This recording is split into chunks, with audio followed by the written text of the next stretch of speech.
shake their hands. And Governor, I think this is what, the fourth or fifth one of these I've been at with you? Today.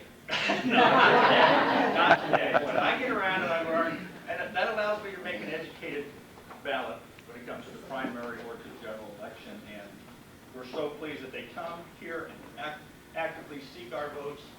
But you don't want to listen to me, you want to listen to him. So let me introduce to you Governor Tim Pawlenty.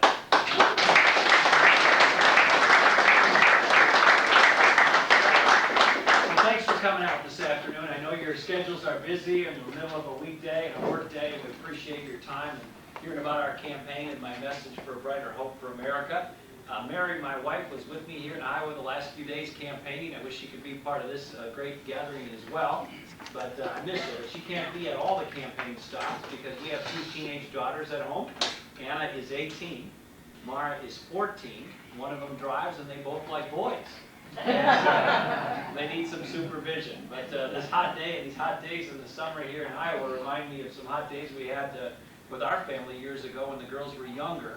We took them over for a family vacation to the Wisconsin Riviera, the Wisconsin Dells, of course. And at the end of that vacation, of course, the heat wave had rolled through the upper Midwest like this one, and we were driving back to Minneapolis in my little Dodge Stratus, Mary and I in the front seat, and the girls in the back.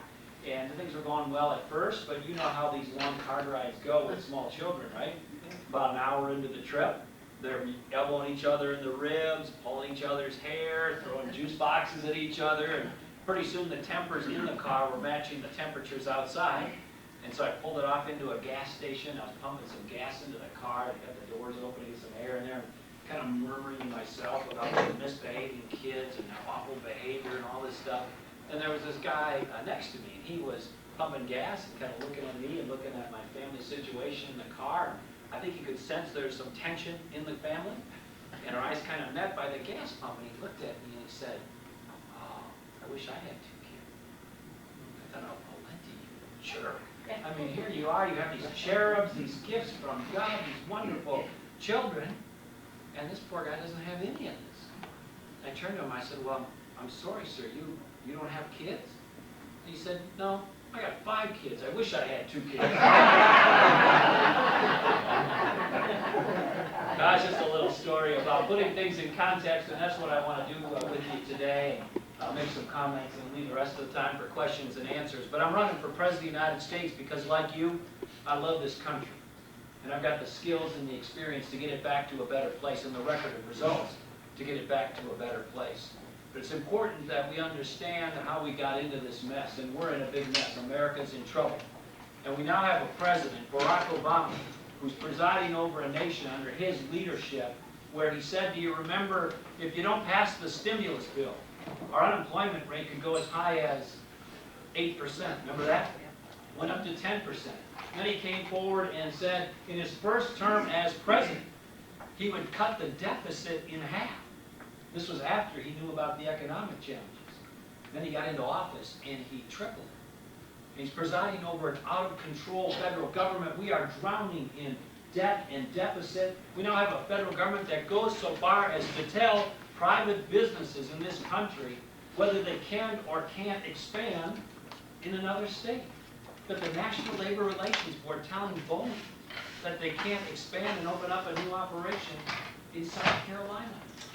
And that's how out of control the government has become, not just in terms of its footprint and budget, but in terms of discouraging and suppressing the American spirit and our freedoms. And so we now have a president who's got some explaining to do about where we're going from here and where we've been. So we've got to get America back to a better place. And like I said, I've got the leadership and the experience and the values and the ideas to do it. But I also want to make sure that we outline and look each other in the eye the real challenges facing this country and the real solutions moving forward. So when I started my campaign in Des Moines a few weeks ago, we said, look, we're going to tell the truth. And that was the title of the speech, A Time for the Truth. We're going to put the real challenges on the table with real solutions and put the specifics about how we're going to lead this country forward in a positive, more hopeful way for America. And we said these truths are going to involve some hard truths even here in Iowa. And I know it's not easy when you're running for president. You need that first boost out of Iowa to come here and say, everybody's going to have to look each other in the eye and tell the truth. And one of them is we're going to have to phase out the ethanol subsidies over time. And I'm not just picking on ethanol. I'm saying we're going to have to look at all the subsidies, look at all the spending that we do. And it's not a matter of singling out ethanol or renewable energy. It's a matter of making sure that people understand that we just can't cut billions from the budget. We're going to have to cut trillions in the coming years from the budget. And nibbling at the edges isn't going to do it. We're going to have to tackle this head on in a big way. And the truth wasn't limited to what we said in Iowa. Then I went down to Florida and talked to seniors and next generation leaders about what it's really going to take to fix Social Security and get that back on track. And then I went to Washington, D.C. and told the federal employee unions, you can't get better pay and benefits than the people who are paying the bill, the taxpayers. Then I went to New York City and told the Wall Street bankers, you get your snout out of the trough too, because you got it in there deeper and more than anybody else. And when I'm President of the United States, there aren't going to be any more handouts, any more bailouts, any more carve-outs, any more special deals. That day is over. And on down the list. We've got to realize that this is also not just about cutting. It's about getting this economy moving again in a pro-growth, pro-jobs, pro-investment direction. So I went to University of Chicago, Barack Obama's former place of employment. I gave the most detailed, most aggressive speech on job growth and economic growth in this country of any candidate in this race, including the President of the United States. And details of it are all online. You can go to timpawlenty.com and read the whole speech. But the highlights are these. We've got to hear the people who provide the jobs in this country and listen to what they're saying and help them grow jobs. There are about 6 million businesses in the United States of America. 5.9 million of that 6 million has 500 employees or fewer. So almost all of the activity in the private economy is small and mid-sized businesses. And those entrepreneurs and those job providers tell me every day all across this country, and it's what you know, they say, Governor, if you're going to get this country back on track, you got to get the government off my back. The taxes are too high. The regulations are too burdensome and too slow. The environment going forward under the Obama administration is too uncertain. The health care costs are too high. The energy costs are too high. You got to make the load lighter, not heavier. You got to give me confidence, not take it away. And this president's going in the exact wrong direction. So we charted a different course in this Chicago speech, and I put it out there. And at the Republican presidential debate a few weeks ago, most of the other candidates said very positive things about it, but it said this: take the corporate tax rate, now at 35%, one of the highest in the world, and bring it to the front of the pack and have it be one of the most competitive in the world, and cut it to 15%. And have a flat, simple corporate tax rate, but also, in exchange for that, clear out as many of those special deals under that rate that are the exemptions, the credits, the deductions that lead to crony capitalism and congressmen and women, tilting the playing field to favor their buddies or their favorite economic group or group of businesses. Let's just have a flat, simple, transparent, pro-growth, pro-investment business tax code for America. It'll stimulate investment, it'll stimulate job growth. And getting rid of those special deals will eliminate cronyism, and it will also make businesses, their determination whether they're going to succeed or not, depend on whether they can connect to customers, real customers in a marketplace, instead of whether they have connections to members of Congress. I think that's a good change and a good reform. And the private or the individual tax rates, we're going to reduce them from 6 down to 2 and eliminate taxation on capital gains and dividends and interest and the estate tax, and then do massive spending reforms, and then also do the hard work of doing the other things that keep the economy moving. Real regulation reform, making sure that the regulations that we have in this country are sunsetted so they don't go on forever. They have to come up for renewal every 3 or 5 years. And then making sure that regulations, before they go into final effect, have to come back to the Congress one more time, so that real people who understand the real impacts of these regulations have one more crack at their elected representatives. So they have to vote them up or down before they go into effect. There's a great group here in Iowa called Strong America Now that has a whole agenda around streamlining government using Lean Six Sigma principles and the things I did in Minnesota. I was one of the first to sign their pledge and sign up for bringing those approaches to the federal government. We're going to need real energy reform, where we have the motto be more American energy. You getting these priced down by bringing more supply online, not from the Middle East, not from Venezuela, but from the United States of America. There are tremendous opportunities to do that in front of us. Real health care reform, not government health care reform, not Obamacare, but health care reform the right way, like I did in Minnesota. No mandates, no individual mandates, no government takeovers, but using market forces and market principles to get our health care system fixed. And it's working. And then down the list. But I want to leave you with two other quick thoughts. The other is we got to get the spending under control. And as you know, the federal government is absolutely running a Ponzi scheme of the worst order. If they were in the private sector, they'd probably be indicted. I mean, it's that bad. For every second that you're sitting here, it's hard to even think about it. They're spending $40,000 a second that they don't have. $40,000 a second that they don't have. If you're in this room for an hour today, they will spend $144 million that they don't have. Every hour, every day, every week, every month, they are sinking our country. And it is out of control. And so we put on the table the solutions. I won't go through them all, but every candidate is going to stand before you and tell you, I'm the one who can cut spending. Every Republican candidate is going to stand in a room like this and say, I'm the one who can cut taxes. Every candidate in the room, Republican side, is going to say, I'll do education reform the right way. I'll empower parents and not the bureaucracy. They'll come here and they'll say, I'll reform public employee compensation, make it look more like the private sector. They'll say, I'm pro-life, as I am. They'll say, I'm pro-traditional marriage. They'll say, I'll appoint conservative justices, that they'll do immigration reform and lawsuit abuse reform. And you'll listen to all that and you'll say, well, what's the difference between these Republican candidates? They all sound a lot alike. Well, I hope you'll look at those differences because they're important. And for me, and this is why we're driving around the state all day, every day in this RV with a big banner on the side that says, Road to Results. Because our country's in deep trouble and the hour's late. And we don't need more politicians flapping their jaw. What we learned from Barack Obama is he gave great speeches, really entertaining speeches, soaring rhetoric, fancy words, fancy phrases. But we don't need any more fancy speeches. What we need is results and getting this country back on track. And we put somebody in the Oval Office who had no executive experience before he became president. He was a college professor. He was a community organizer. He was in the United States Senate long enough to have a cup of coffee before it got cold, and then we made him president. We put him in the Oval Office, never run anything, never did anything. And from an executive perspective, then we wonder why it's not working. So as you listen to these Republican candidates, please keep in mind a few things. Number one, I've actually done it. This isn't about giving speeches or out there failed amendments in Congress. This is about it. You've demonstrated the leadership and the fortitude and the strength and the experience and the wisdom and the judgment to lead a large enterprise under difficult and challenging circumstances and drive it to conclusion. So in Minnesota, one of the most difficult political environments in the country for a Republican, I took spending from historic highs to historic lows.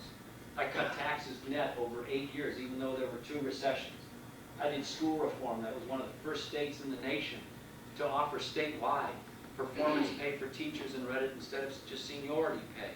We did public employee compensation reform and fixes before it was cool and popular. We did health care reform the right way. Like I said, no individual mandates, no takeovers. I appointed conservative justices to the Minnesota Supreme Court, and now we have, for the first time, a majority of conservative justices on the court in Minnesota and on down the list. So there's a big difference between flapping your jaw and getting it done. I've gotten it done. That's one of the differences in this race. And then second, we want to make sure when you put somebody in this office that they've actually run something.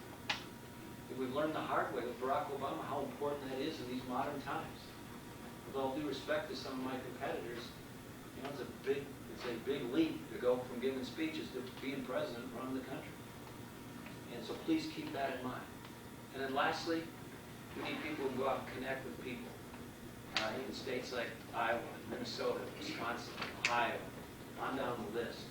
I think if people want to think about that, they're going to know that a lot of voters don't just make up their mind up here, they make it right here. Voters want to know where you're from, who are you, how are you raised, what are your values, is your word good, do you do what you say you're going to do, do you walk the walk, where does that come from, what's it based on? So for me, I I grew up in a meatpacking town, South St. Paul, Minnesota. Back in the day, it was the home of the world's largest stockyards, some of the world's largest meatpacking plants. So in the early days when those big plants shut down, I saw as a young boy the face of a lot of economic disruption, a lot of moms and dads losing their jobs, a lot of uncertainty about whether they're going to be able to care for their family, their children, uncertain futures. And in my own family, we saw some of that too. My dad was a truck driver for much of his life. My mom was a homemaker for much of her life. She died when I was 16 years old of ovarian cancer. I was the first one in my family that was able to go to college, not because my brothers and sisters lacked capacity, they just didn't have the opportunity. And when my dad lost his job for a while, things didn't look so bright for us. And so I learned some things in those times. I learned about the value of leaning into your faith in challenging times and in all times. I learned about the value of a loving family that rallies around you when you're facing some of life's biggest challenges. I learned the value of my own responsibility and all that in terms of my responsibility to work hard and use industriousness and the like. I learned the value of a job. You know, we're here at the High V, one of the great gathering spots in Altoona, right? One day my phone rang in Minnesota in the midst of what I'm describing to you. It was the guy who ran the produce department in the local grocery store. He said, I heard about your family's plight. You show up down here on Saturday morning at 6 a.m., I'll give you a job. So I worked in a grocery store for 7 years, putting produce, unloading produce out of trucks and putting it up on the rack and making it look good. We ran a good produce department, but I learned the value of a job. And that helped me get through high school, college, and even part of law school. And then my mom, when she was dying, not long before she passed on, she called my brothers and sisters to her bedside, and she knew her days were numbered. She made them look her in the eye. And she said, I want you to do everything you can to get him through college. She wanted one of her kids to get to college, and she knew the importance of education, and I knew it too. And so when people talk about the American dream, that even though you're facing hardship and challenge and what it means to get knocked down and get back up in America, because we can move ahead positively together, I know the American dream because I've lived it. And I share that with you because I think you want to know if someone's going to be the next president, who really is this person? Where do they come from? What do they believe? Why do they believe that? I think the country wants to know, not just what does this person think up here, but what's here. And so I've walked that walk. Now I'll just close by telling you, you've got an important responsibility in front of you as Iowans, because you've got the deserved first in the nation status, but you don't want to just be first, right? You want to be right. And you want a candidate who's not going to just cannon out of Iowa that is good for Iowa in that moment. You also want a candidate who can actually be this party's nominee, our party's nominee, who can actually defeat Barack Obama, and who can actually be President of the United States in some of the most challenging and historically difficult times in the country. And so you want to make sure that you pick somebody with that in mind. And the first step in that journey is to make sure we have a united conservative coalition. And you know it consists of economic conservatives, social conservatives, Tea Party and libertarian types, and a few others. If you think critically about these other candidates, most of them appeal primarily to 1 or 1.5 chunks of that coalition, but not all of it. And if we don't have a united party, we're going to be off on a bad first step. And so I'm the one candidate in this race who can authentically and genuinely appeal to all of that. And again, not based on rhetoric, not based on words, but based on results. And then finally, you got to be able to appeal in places that are blue or purplish, that are swing states if we're going to win the election. And I think it's fair to say we're going to keep the U.S. House. And if you look at where these Senate seats are vacant in 2012, I think it's fair to say the Republicans got a really good chance at the Senate. The main thing that's going to be standing between what we get done or not is whether Barack Obama is defeated or not. And I was going to have a big say in that, and the main way we can goof this up is to nominate the wrong candidate. Barack Obama's numbers nationally aren't very good. If you look at his numbers in the swing states that are really going to decide the election, his numbers are awful. So the destiny and the future of this country is in your hands. And I know you'll choose wisely, but I hope you'll choose based on considering these things I've just laid out for you. We'll need your help at Ames on August 13th, big day. It's the next benchmark in Iowa for the campaigns. We'll get you there, get you the logistics and all that, take good care of you on that day. come and support our team. If you haven't signed up on the website, there'll be some people around afterwards with some postcards that you can fill out, and we can be in communication with you and make sure we take care of you at Team Stockpole. And it'll be a big boost to us, and we want your support on Master. Thanks for listening. I'll be happy to take your questions.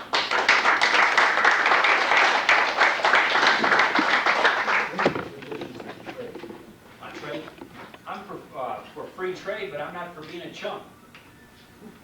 So if the playing field is level, the rules are fair, I'm all for it. But we got to deal with trade from a position of strength. And we got some countries who are bending the rules, and we need to call them on it. We need to do it from a position of strength.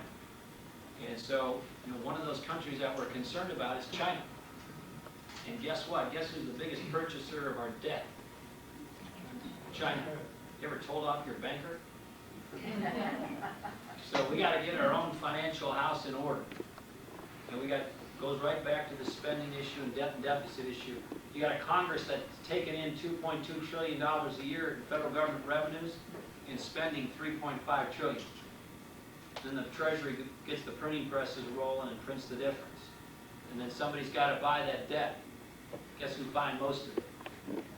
China, the biggest purchaser. So let's get our house in order, and then I'm for free trade. I think Americans can compete with anybody in the world if we got a fair competition. So you would renegotiate GATT, NAFTA, the trade deal with China? Well, I'd enforce them, for starters. You look at GATT, or the World Trade Organization, when there's a violation, somebody's not playing by the rules, we got to have the strength and clarity and conviction to call them on. And we got rules in place now that aren't enforced. And they're not enforced in part because nobody calls China and some other places on it. We need to do that. Now, they have to come back at us with some arguments, but I'll give you one example that is a little exaggerated, but it's generally true. If you want to do business in China and you're in an industry that's of strategic interest to them and their government, they ask you some questions and they have some expectations. Where's your China plant going to be? How many Chinese are you going to employ? How much is the building going to cost? How much capital equipment are you going to be putting in the building? How much of it's Chinese? Where's your technology? We'd like to see it. Meet your new local technology partner. By the way, if he steals your technology and is competing with you down the street in 5 years, too bad for you because our courts don't enforce intellectual property rights. Now, we wouldn't do this, but imagine if we did that to them. Oh, you'd like to access the American consumers? Where's your American plant? How many Americans are you going to employ? Got some technology? We'd like to see it. Meet your new American technology partner. And by the way, we don't enforce intellectual property rights in our courts. Now, that's the kind of discussion that we need to have with them about a fair playing field. They got some gripes on us too, but in general, we need to be much stronger when it comes to standing up for America in these trade discussions and trade decisions. Yes, sir. Obama and his administration have proposed to raise energy taxes on their producers. How is that going to slow the job growth rate and raise energy prices as well? Well, I don't support the Obama administration's initiatives to raise the cost and taxes on energy. I think as a broader reform where we're lowering tax rates, we can eliminate deductions and credits and the like as best we can, that needs to result in a revenue neutrality or actual reductions in revenue to government, not an increase in tax burdens. But on energy policy more broadly, what do we know about supply and demand? When supply goes up, what happens to price? Goes down, right? So our objective in our energy policy is to get more energy. And I would say more American energy, like I said before. So what does that mean? Let's drill in Anwar. Let's drill in Alaska. Let's learn the lessons of the Gulf oil spill, but let's not put moratoriums on offshore drilling. Let's drill offshore. As some of you know, just in the last 3 or 5 years, we have now found more natural gas within the territorial reach of the United States of America to supply the entire baseload energy needs of the country for 75, and some experts would say for as much as 200 years or more. We should go get that and bring it to market.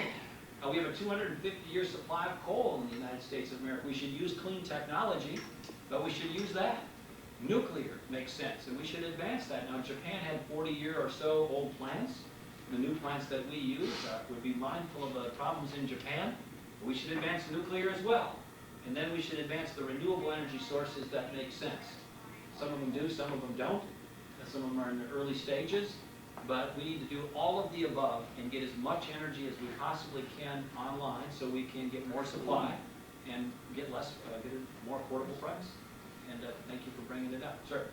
I'd like to know why, this problem here, everybody seems to be stepping around it, the illegals. I don't step around it. On all this stuff, again, everybody's going to come here and tell you their thing. I've actually done all this. I've done it all. So when President Bush said, who's going to volunteer to send their National Guard to the troops to enforce the border? Not many governors have volunteered. I did. I sent the Minnesota National Guard to the Arizona border as part of Operation Jumpstart, and guess what? It works. So as it relates to securing the border, it's not just an immigration issue, it's a national security issue. First order of business of the federal government is to make sure this nation's secure and our people are safe. We should never take our eye off the ball, and part of that is border security. That means more infrared, that means more drones, that means more fence and barrier, that means more border patrol fully authorized to take action, and if need be, that means backed up by appropriate military capabilities. And get this border enforced, and it works, and it can make a difference. That's number one. Number two, why do most illegal immigrants come here? Jobs, right? So we have to shut off the magnet that they're coming towards and make sure that people who come are here legally. How do we do that? Well, if I want to get a job currently, let's say Chad is the employer, I come to Chad and say, Chad, I'd like to get a job with you. Chad says, well, thanks. He brings out an I-9 form. You've probably seen it, maybe. I-9 form. It's what you got to do to prove eligibility, legal status. I bring out some documents. Let's say they're Honduran passports, Guatemalan birth certificates. Chad checks. Pawlenty gave me those documents. He photocopies them, staples them to the back of the I-9 form, throws them in his file. Chad has met his legal obligation. He's good to go. I seemingly have met mine. Now, what do we know about that system? It's a 1950s paper-based, fraud-filled system, and it gets gamed every day all over the country. Now, why is this important? It's important because we're a nation based on the rule of law. And if you have this many people openly, knowingly, intentionally flaunting and violating the law, it not only is an immigration problem, which it is, it also corrodes one of the central pillars of our country. We got to have respect for the law. And we got a situation that's out of control. So what do we do about that? Both for employment and for public benefits, we got to have verification systems that are quick and accurate. We can't expect Chad, look, if he's running the local hardware store in Altoona, we can't have him go conduct an international investigation as to whether the Guatemalan birth certificate or the Honduran documents are accurate. He's got a business to run. But we got to have a system in place that's quick and accurate and efficient. Governor of Minnesota issued an executive order that said, if you want to do business with the state of Minnesota, you want to get hired by the state of Minnesota, you're a subcontractor that does business with any of those folks, you got to use E-Verify, which is an electronic system that does what I'm describing. It's not perfect, but it's getting better. It can be even better yet. Same with public benefits. Almost every state in the country has laws that say if you're here illegally, unless you're a pregnant woman, you don't get public benefits. Nobody checks. Nobody checks. So if you want to dry up most of the illegal immigration, you do those two things, you just solve most of the problem. And you can do it in a big hurry. Amen? So that's those. But again, I've actually done these things. I'm just talking about it. I did it. I had big battles about it in a liberal state. Sir? Yeah, back to the energy. Wind energy is very important in the state of Iowa. Yes. 20% of our electricity comes from wind energy. And manufacturing is very important. A lot of jobs overhead. And I need to see if you have any points on that. I really do. Thanks for asking. Wind energy is a big part of the energy portfolio. If you look at baseload energy for the country or electricity, about half of it is coal currently, nationally, not Iowa, 20% nuclear, 20% natural gas, and the rest is all the renewables and others. So that includes solar, wind, biogas, biomass, and the like. Wind, I think, is very promising. Minnesota is one of the top. We used to argue with Iowa whether you guys were ahead or we were ahead, and I think you passed us up. But we're not too far behind. And so Minnesota's a big wind energy state. And we have big, ambitious goals in Minnesota about 25% of our baseload energy coming from renewables, mostly wind, going forward. So you can't compare all these industries to the ones that have been around for 100 years. Some of them are much newer. And so I think we got to give them a fair chance. And so one of the things that's important to wind is something called the PTC, right? The production tax credit. And Congress authorizes its renewal, but does so only 1 year at a time. And each year, the wind energy industry, which is the manufacturers, the people who build the turbines and all the stuff that takes place to keep that part of the economy going in Iowa, is wondering, are we going to get the tax credit renewed or not? And it has this really uncertain effect on the market, because if you're going to invest big money in the wind industry, you want to know what's going to go on beyond just the next 12 months. So I think that wind energy tax credit should be extended for a longer period of time, 3 to 5 years, give the industry a stable signal that's going to be available so people can plan and invest, and these things take permits and approvals and the like. It takes time. And then in the long run, we're going to have to ask all of the energy sources to stand on their own. But in the near and intermediate term, I think it's appropriate and correct policy to get that wind energy credit extended not for 1 year, but for 3 or 5 years. Sir? Yeah, two things. How do you feel about the fiat currency that they're currently using and the 750 military outposts of their future? Great question. The currency situation around the world, including the United States, is challenging. Our Federal Reserve is run by Chairman Bernanke. I opposed his appointment last time, publicly. Again, everybody talks about this now. I was here years ago. We need to move back towards a stronger dollar policy. A strong dollar reflects a strong economy and a strong country. So here's what I think we should do minimally as it relates to the Federal Reserve. Number one, they should be audited.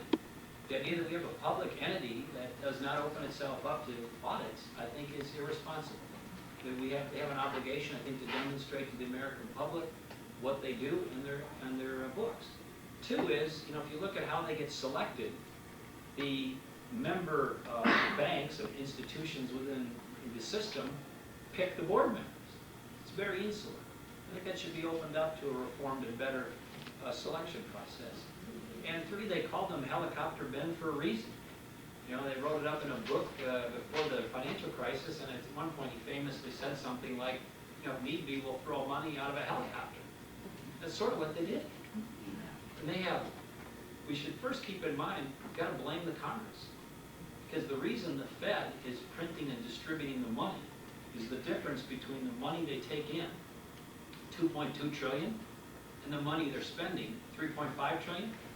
They print the money, float the debt. Chinese, Brazil, Japan buy it, and then worse yet, they started buying their own debt. QE1, QE2. So you have the United States government paying off their Visa card with their Discover card. That all needs to stop. But then in addition, they did all these other things. They did all the bailouts through the back door. They did the various financial arrangements that didn't even go through the Congress, weren't even authorized by the Congress. So we need a strong dollar policy. We need to move back towards that. And I don't think Chairman Bernanke has that in mind as a goal. And I don't think the Federal Reserve is doing a very good job in terms of transparency and accountability in the market. Sir? You have a little rotator cuff surgery? Yes, How's it going? it went well, thank you. Yeah? You doing the rehab? Yes, All right. okay. Yeah? This kind of goes along with the free trade situation. A lot of the factories are closing or have closed because of the fact that China and Mexico and other places have such cheap labor. And then they bring those products in here. You can't go to a local store now and buy something that was made in the U.S. very often. What would you do to bring those jobs back? Yeah. Well, you diagnosed part of the problem exactly right, which is there are huge wage differences between the United States and other parts of the world. We don't want to drag down our quality of life to this emerging world or developing world or third world status. So what do we need to do?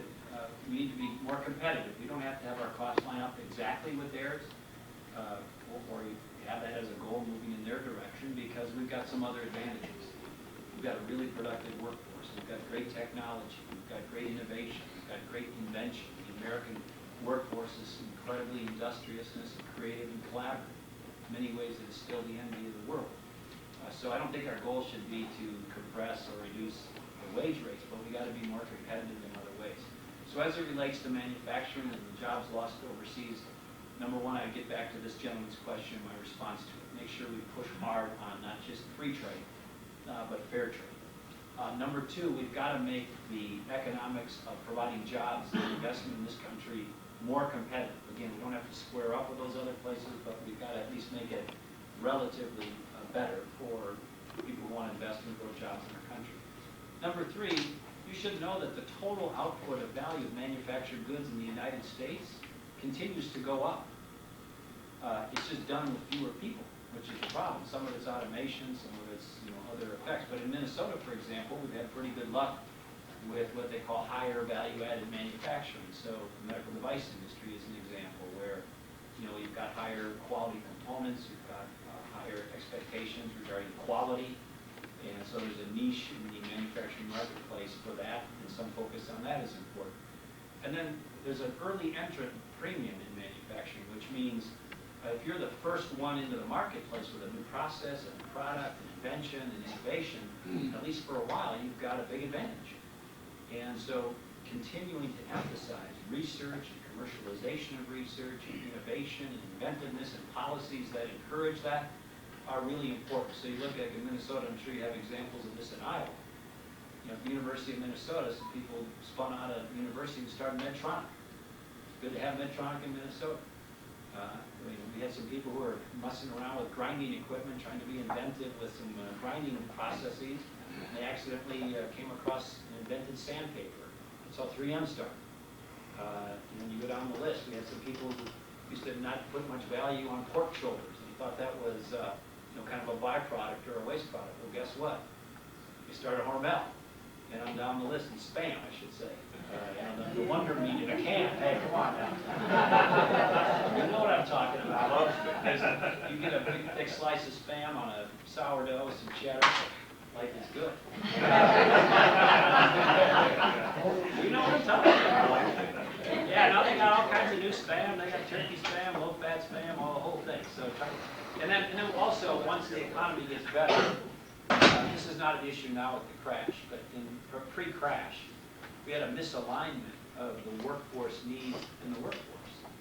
And so, again, this was pre-crash, but a lot of people like a welder in Lakeville, Minnesota came to me when I was governor and said, pre-crash, Governor, I got these welding jobs, 50 grand a year, I'll train them.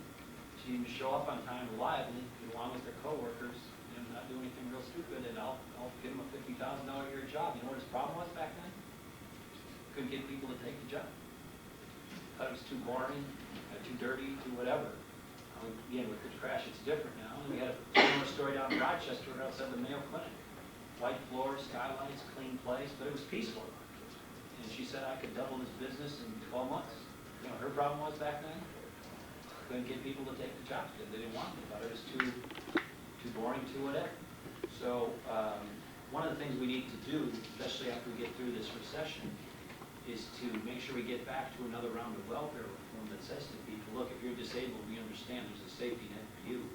But if you're able-bodied, we expect public benefits. We expect you to do your best to try to work. And we've got to put some renewed expectations on that.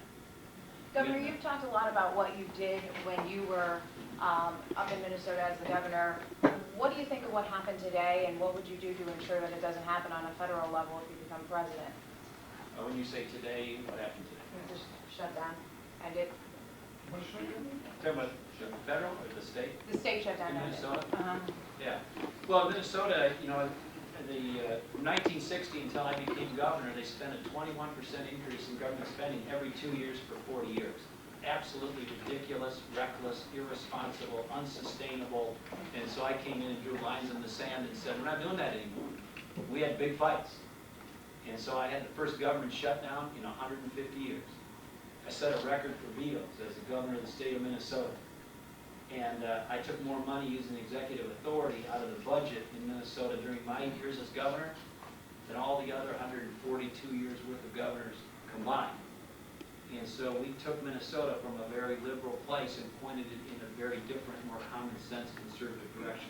I'm proud of that record. And I'm proud of the Republicans in Minnesota for standing strong and saying, we're not going to raise taxes. And again, it gets back to what I said at the onset of this. We didn't get into this mess as a country and as government more broadly because we're undertaxed. We got into this mess because politicians in Washington, D.C. and elsewhere spent too darn much money. And those numbers aren't disputable. The government spending went up way faster than the growth in the private economy. And so I think these dramatic moments where you have the debt ceiling debate or the shutdowns or the like, or the threat of shutdowns are important moments. Because then you have politicians whose backs up against the wall and it's gut check time. And they're either going to do something meaningful or significant or not, and I sure hope the Republicans in Washington, D.C. now walk the walk. Again, this isn't about speeches and flapping your jaw and coming back and saying, I offer to fail to win. It's getting the job done. The hour's late. The country needs you. My campaign needs you, so I hope you'll show up in Ames on August 13th. Thanks for coming today. Thanks for listening.